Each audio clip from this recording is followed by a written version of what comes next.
Shalom mga kapatid, kamusta po? Alam nyo, every time I come to the Lord in prayer, I always have a picture of two persons from different positions connecting to each other. Katulad ng fresco painting ni Michelangelo doon sa The Creation of Adam. Nakita nyo na ba yon? With this picture kasi, I see the holiness of God and a sinner like me who needs mercy and constant forgiveness. Isa pa, this also reminds me of this beautiful quote and a humbling reminder.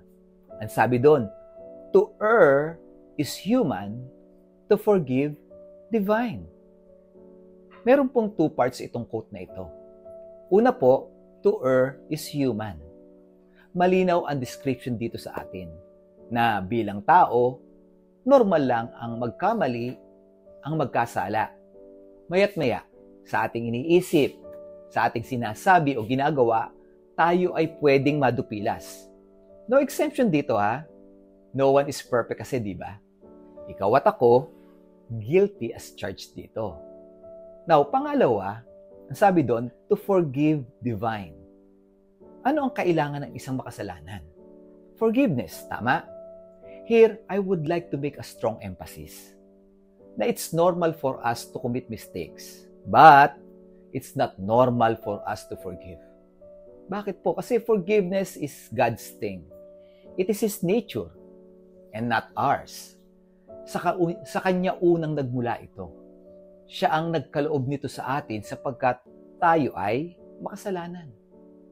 But even though forgiveness is not our nature, we are called to learn to forgive. Ang sabi po sa Colossians in chapter 3, verse 13, as the Lord has forgiven you, so you also must forgive. Kapatid, it's important to forgive. Bakit po? Kasi iyan ang kalooban ng Diyos sa atin. Ang mapatawad at magpatawaran.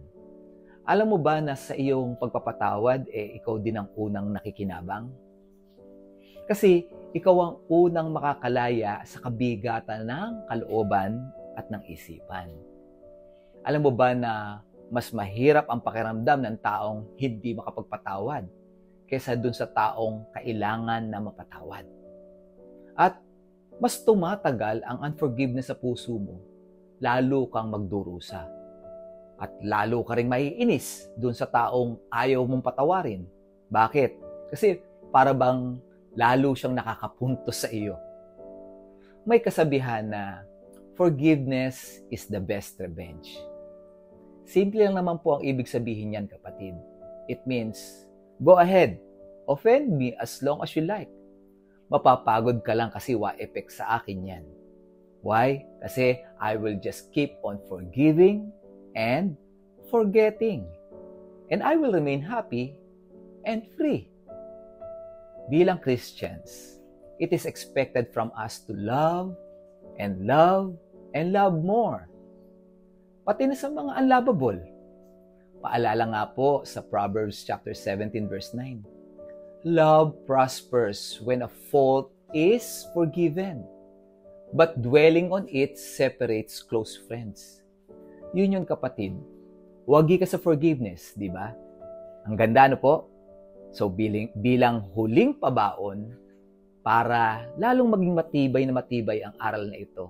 Ang sabi po sa Book of Ephesians in chapter 4 verse 32, be kind and compassionate to one another, forgiving each other, just as in Christ God forgave you. Amen po ba?